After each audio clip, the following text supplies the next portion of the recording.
As light and dark are equal for a brief while in the cosmic dance, may we pause today to breathe deeply of the air of inspiration. May we feel the warmth of the fiery sun of passion on our skin. Drink deeply from the well of belonging and touch the sacred grounding earth beneath our feet. May we find the balance we need today and every day. And those opening words from Starhawk, who's a prominent voice in modern earth-based and eco-feminist spirituality, those words welcome us to our Sunday morning gathering here at Essex Church, where Kensington Unitarians have their spiritual home. Starhawk's writings have been illuminating my spiritual path for many decades, and in those few words I think she captures the message of the season, doesn't she? Of spring's renewal and rebirth, finding our place of belonging as the wheel of the year circles around once more and spring buds and flowers emerge. So welcome everyone to our celebration of the spring equinox, this time when day and night are of equal length, and that happens on the 23rd of March this year, so I think that's Thursday, but actually that week of balance is with us already. If we've not met before, my name is Sarah Tinker, and it's a real pleasure to be here again with you. Welcome to those of you here in the church, and especially to those of you online. Really good to see you, old friends and new. And I'm hoping that you can all hear me well enough because my voice has been somewhat croaky this week. Luckily, we've got other people involved in today's service, so they'll have stronger voices. And to be honest, you don't have to listen to us. We often speak of listening to the voice within, don't we? That idea that we, each of us, carry an inner wisdom within us. So I invite us all now to just take a few minutes to connect with whatever you think of as your inner being, that inner place. We might take a quiet breath and turn our attention inwards. We might connect with that which in us urged us to be here today, that made space for something other than the merely material realm in life. Perhaps our own inner light that connects with the light of others and the light of life and love permeating this world.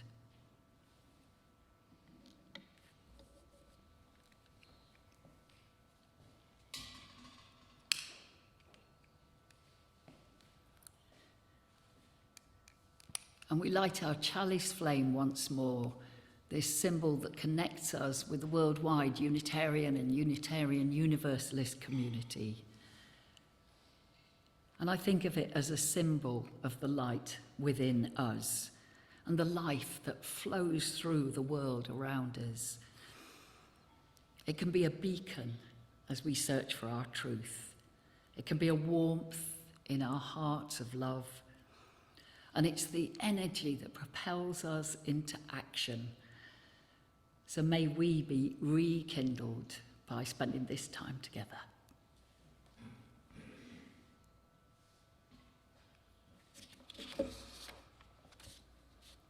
And we get to sing together. Our first hymn is 167 in our purple books. There's a place I call my own. And we do sing it from time to time. We certainly sang it a lot in days gone by, but just see how you feel. It's fine to stand, sit, sing, or simply listen. The words will be up on the screen for people joining us on Zoom. Otherwise, it's 167 in this purple book. There is a place I call my own.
Oh, that's woken us up, hasn't it?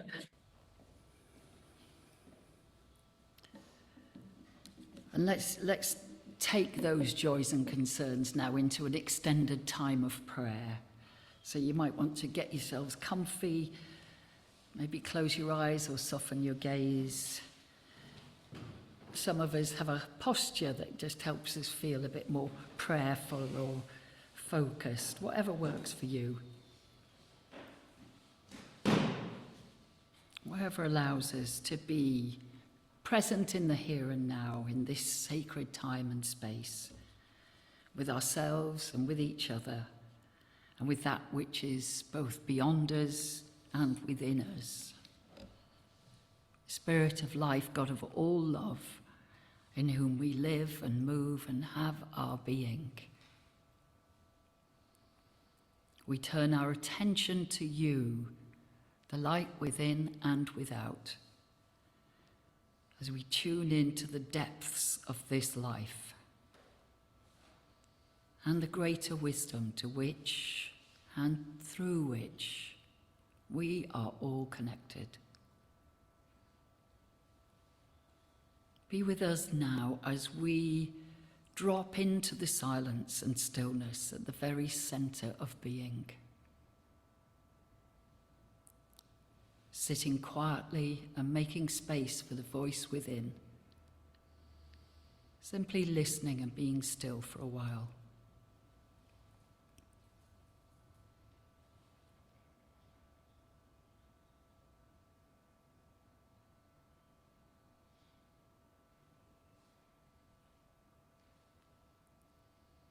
We rest in our northern lands at the beginning of springtime,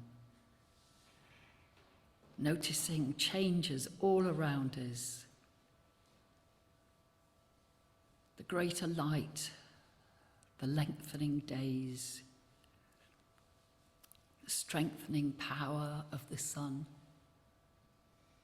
the growth of plants and the song of birds. All life is change, and we change with the seasons.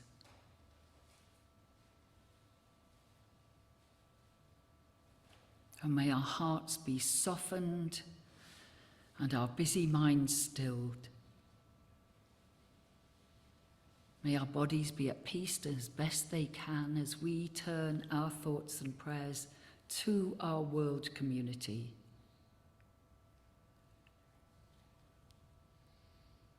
The story of our planet being a story of change. To be alive is to move, and to move is to alter. And may our thoughts be with places in our world where changes are enforced and bitter, where people have little illusion of control.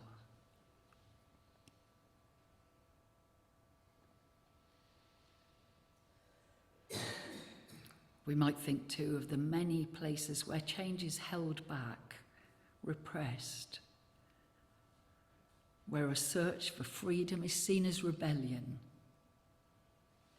where free speech is denied. Those places where people cannot even dare to be themselves.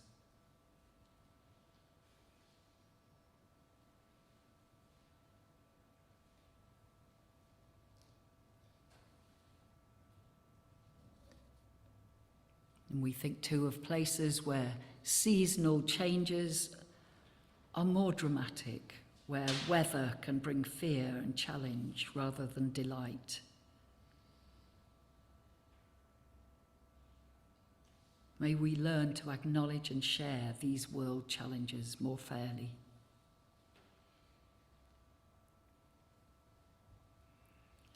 And may we be able to accept the changes in our own lives, painful though some of them are. And in the midst of our transitions, may we find the strength we need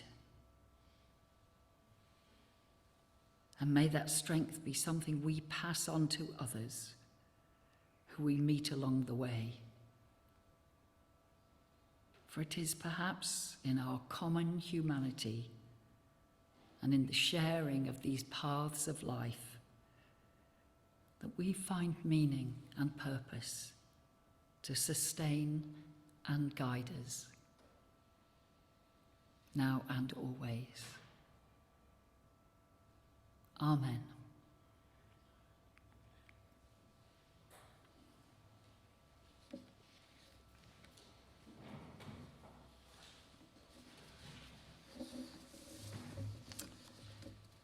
And I'm going to slowly pass over to Juliet now, who's got a reading for us.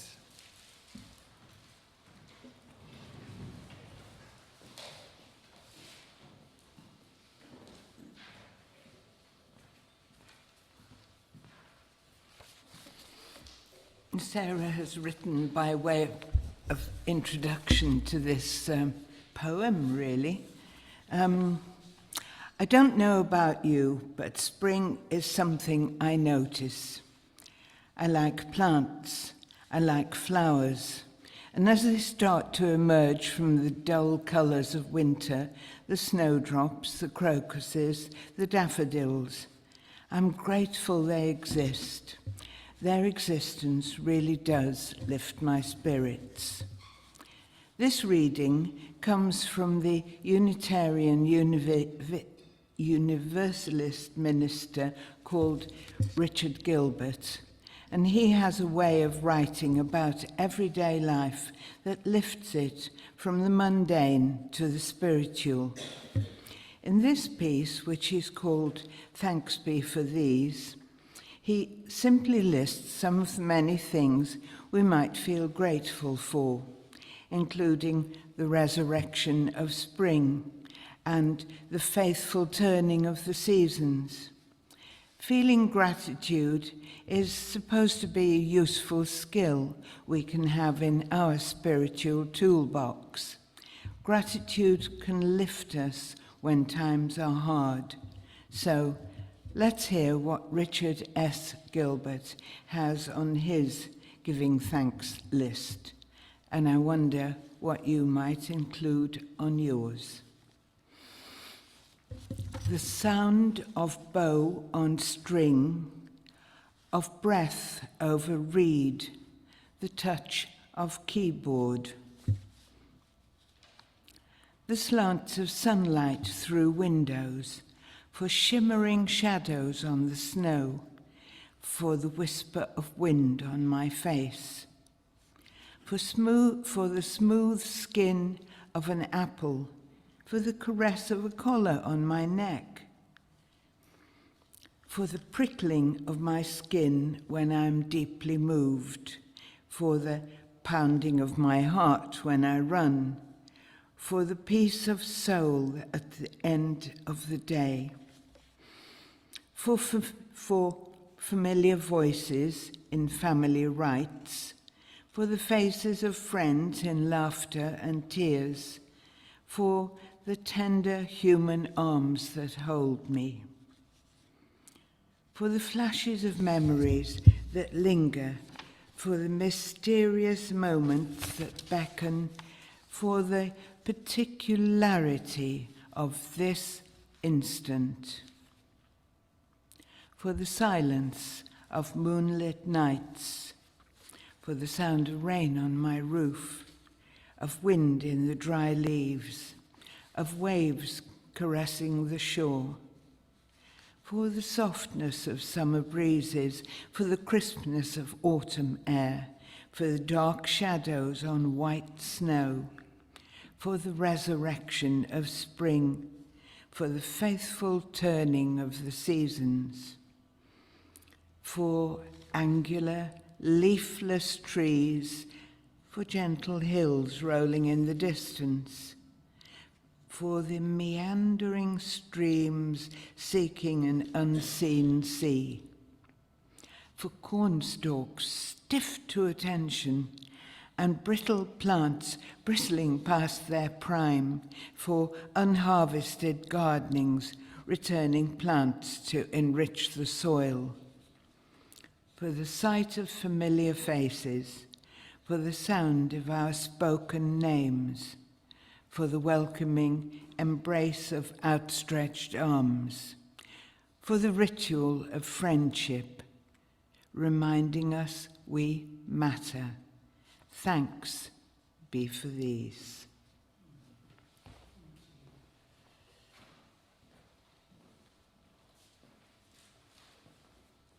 Thank you, Juliet. Lovely. And we're going to sing again now. I don't know if this hymn will be one that you know. It's called The Bright Wind is Blowing, and it's number 154 in the Purple Book, or it'll be on the screen. And it's got a lovely melody and quite a mystical message, I think. I thought, as we don't know it perhaps so well, we'll stay seated for this one and just enjoy it. Thank you. Oh yeah, that's a good idea. Thank you.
Let us gather to ourselves this day by Tess Ward. Let us gather to ourselves this day the care of nesting bird with grass in beak, the playfulness of boxing hare, the encased promise of bud on tree, the gladness of blossom as it bursts free, the hope of brightening sun after grey, the mystery of moon that sanctifies by night, the balance of equinox within and without, the joy of dawn chorus that wakens with light, the freshness of scent on shrub and bough, the fecundity of frog spawn in stream and pond, the confidence of daffodils jubilant abound, the wind of the Spirit blowing over the hills, the trust in love's providence that creates and renews. We gather to ourselves this day.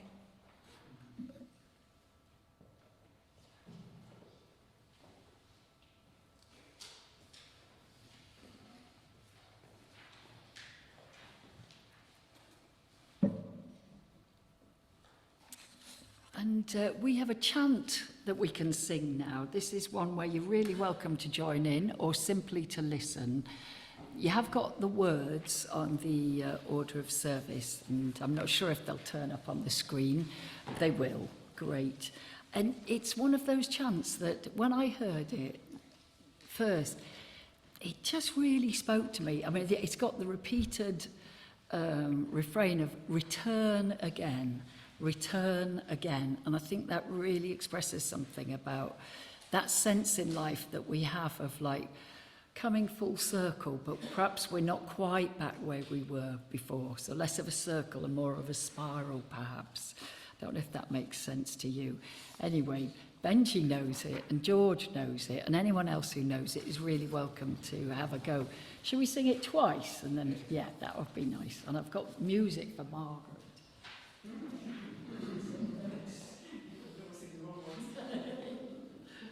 Thank you.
And my suggestion is that we take that message now into our time of meditation.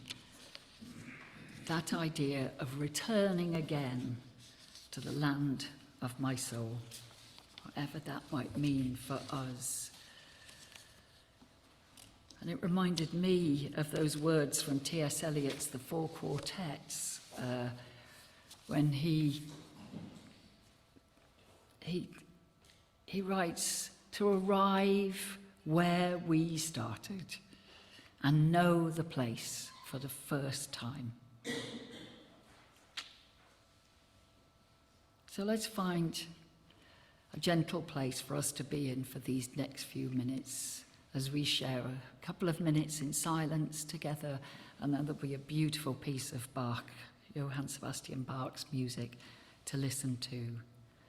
Just take one of those lovely calming breaths that settle us and connect us with the earth beneath our feet. Letting everything settle a little bit in us. We can't switch off our busy minds, but sometimes they can calm a little bit and find something to focus on. It might be the daffodils in front of us, or a view out of your window at home. You might be aware of your position in your seat. Just allow everything to be, simply to be, arriving where we started and knowing the place for the first time.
This reading is extracts from Spring is Mud and Miracle by Parker J. Palmer.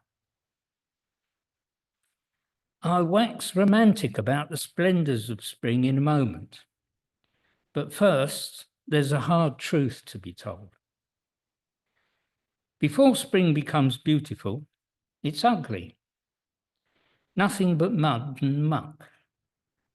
I've walked through early spring fields that will suck the boots off your feet.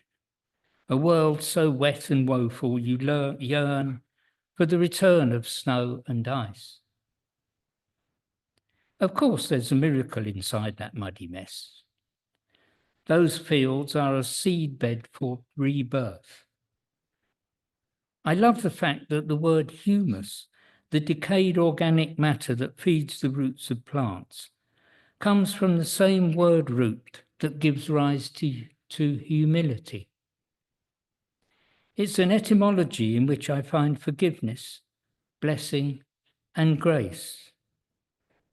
It reminds me that the humiliating events of life, events that leave mud on my face or make my name mud, can create the fertile soil that nourishes new growth. Spring begins tentatively, but it advances with a tenacity that never fails to touch me. The smallest and most tender shoots insist on having their way, pressing up through ground that looks, only a few weeks earlier, as if it would never grow anything again. The crocuses and snowdrops don't bloom for long, but their mere appearance, however brief, is always a harbinger of hope. And from those small beginnings, hope grows at a geometric rate. The days get longer, the winds get warmer, and the world grows green again. As my personal winters turn slowly towards spring, I find it hard enough to keep slogging through the mud within. I find it even harder to credit the small harbingers of new life to come. Hard to be hopeful until the outcome is secure. Spring teaches me to look more closely within myself and trust the green tendrils of possibility. The intuitive hunch that may morph into a larger insight, the glance or touch that may start to thaw a frozen relationship, the stranger's act of kindness that makes the world seem like home again. Spring is a bountiful time, beyond all necessity and reason. Animated, it would appear, by nothing other than the sheer joy of it. The gift of life which winter threatened to withdraw is granted once again with compound interest. Rather than hoarding life, nature gives it all away. There's a paradox here, one known in all the world's wisdom traditions. When you receive a gift, the only way to keep it alive is to pass it along. From autumn's profligate seeding to the great spring giveaway, nature teaches a steady lesson. If we want to save our lives, we must spend them with abandon. So let's listen to spring's music, catch the beat, get out on the dance floor and bust some moves. It's spring, people, and the dance will soon be in full swing.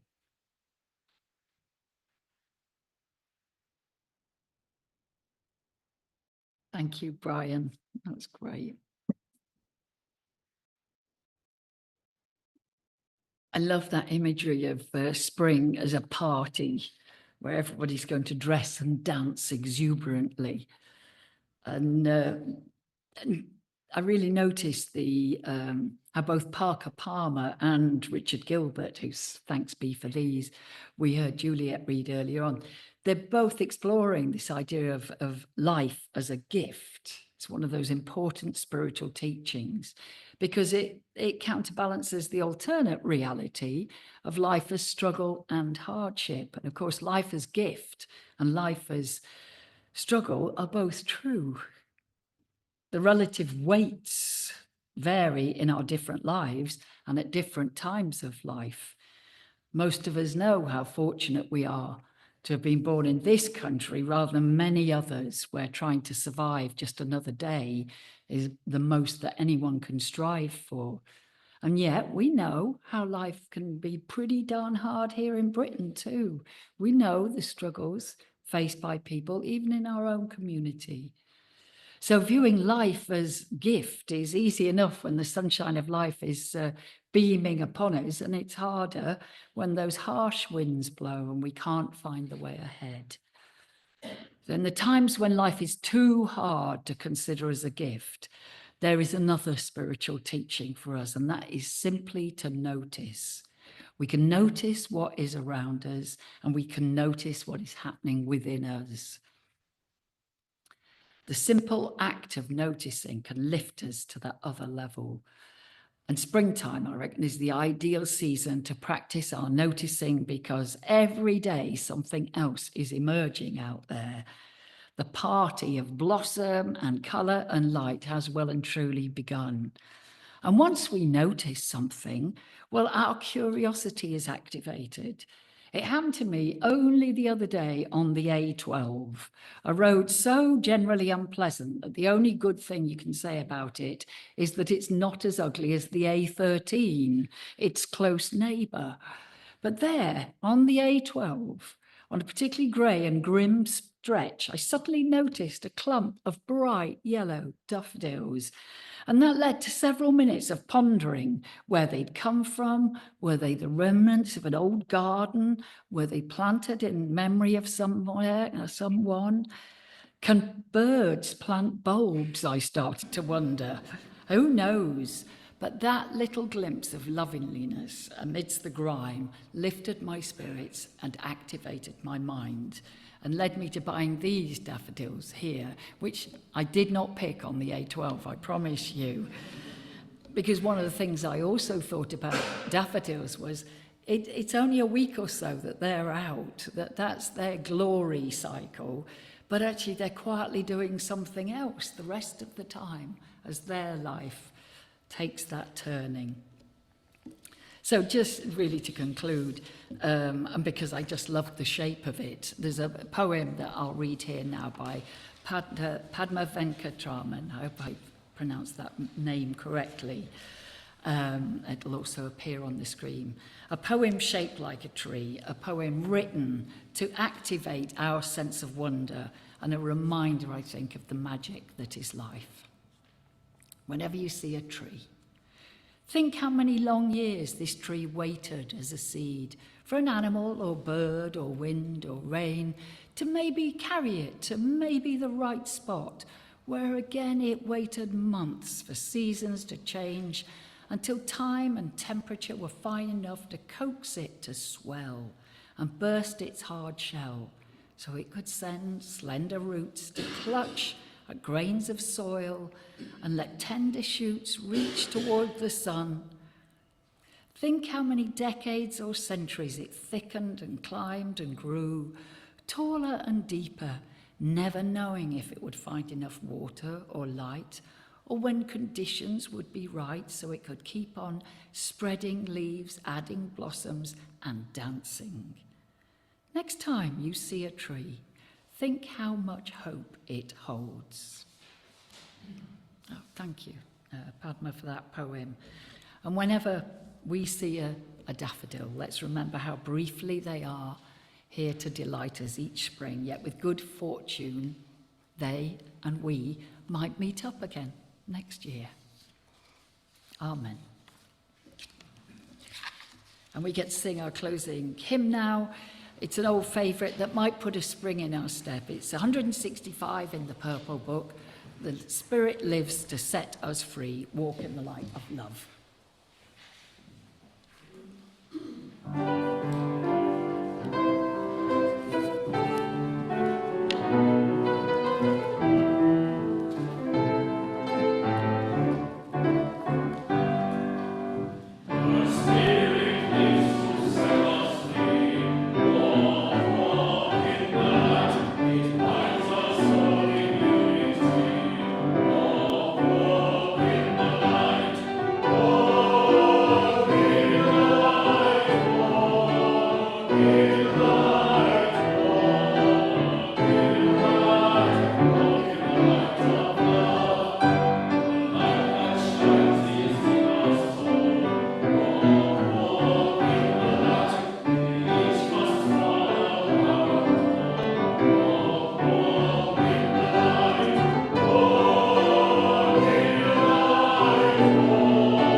the notices now. Thank you to everyone who's made this service possible, especially our pianist George Ireland and the singing support of Benji, Del Rosario and Margaret. Good to have you with us.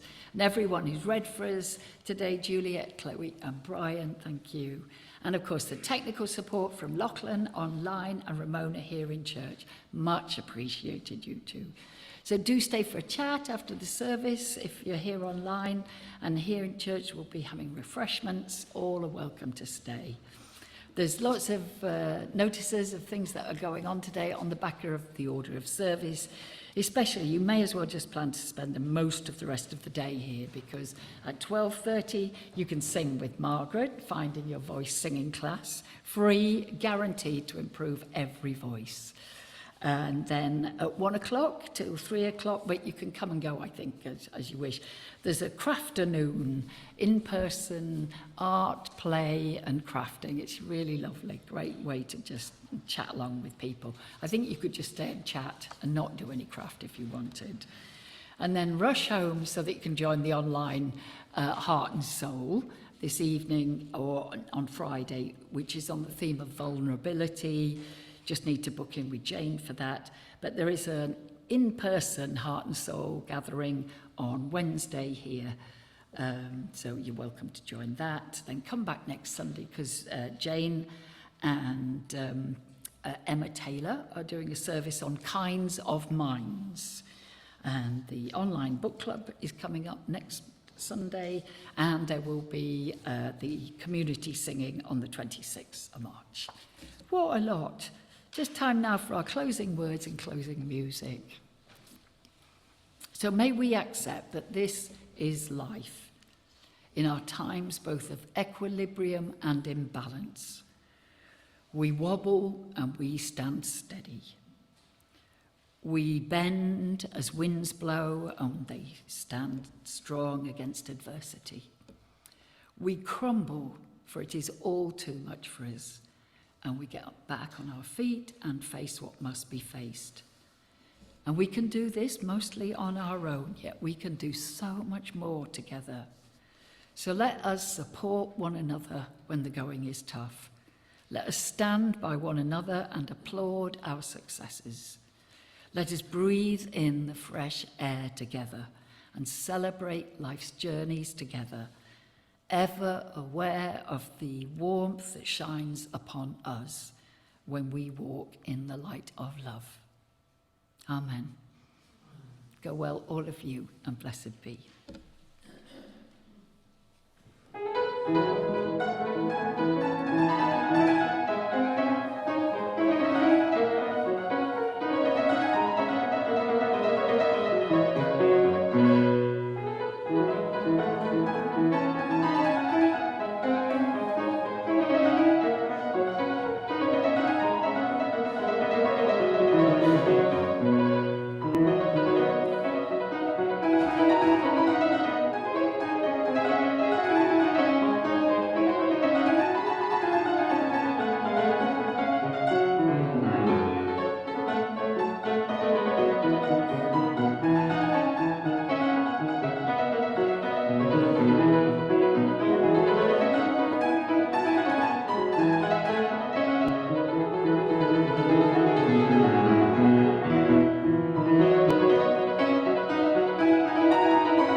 Amen.